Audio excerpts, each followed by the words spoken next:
Thank you, Mr. Chair. I know this ground's been covered a little bit already with Senator Grassley, but I am very interested in the IRS's plan, annual plan, on how they're going to deploy the $80 billion in mandatory funding that you all have received.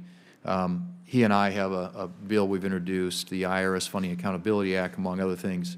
It would require the IRS to submit to Congress a detailed spending plan annually, and it seems to me at least that keeping Congress informed of IRS progress and any changes in that plan makes sense regardless of the status of our bill.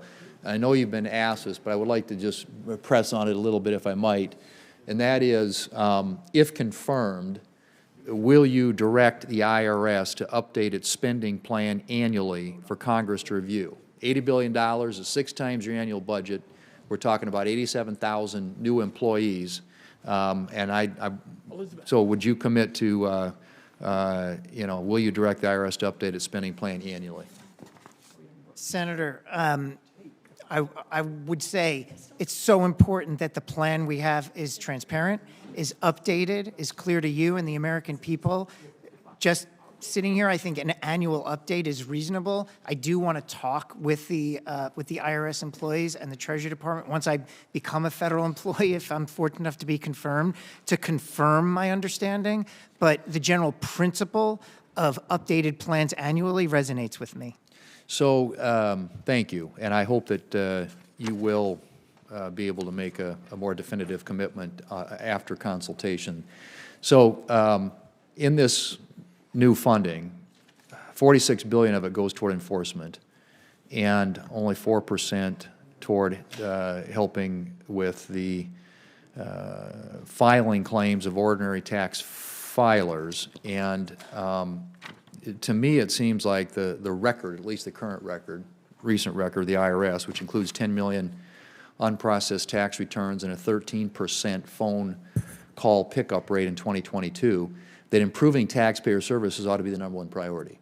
Now, obviously, the allocation of funding doesn't suggest that. When you have 46% allocated to enforcement and audits and going after people, only 4% or $3.2 billion for taxpayer service. So again, in terms of priorities, as you look at this issue, what will be the higher priority for you when it comes to administering the IRS funding allocation? Better customer service to taxpayers, or increasing the number of audits on Americans?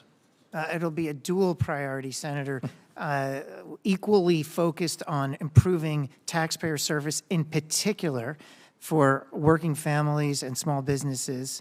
And side by side with that will be a commitment to improve the IRS's capacity to unpack complex returns, which is something I understand today they lack that capacity.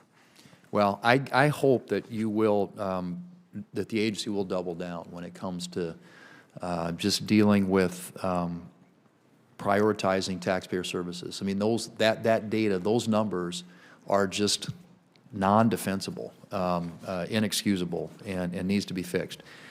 Let me just ask, and maybe this has been asked already as well, but the data breach going back to 2021, the ProPublica data breach, there still hasn't been any, accountability on the leak or the breach of private taxpayer information.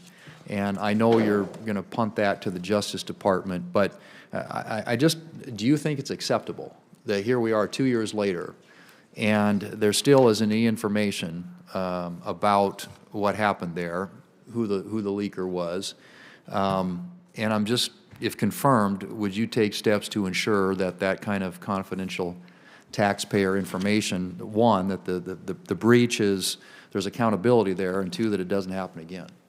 Senators, I think about the nuts and bolts of tax administration. Data security is a top priority. I don't know how to build trust with the public when there's a sense that there's risk, material risk of unauthorized disclosures.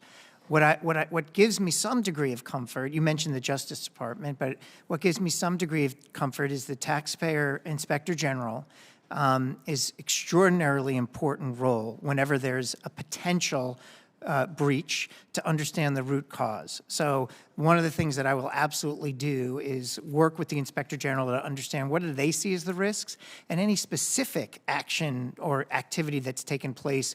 Have they investigated? What are the root causes? Are there corrective actions? Because if there are, we will make them. Okay, and I just, again, would reiterate that it would help enormously if there would be accountability for those that have already happened. We don't have that yet for the one that happened in 2021.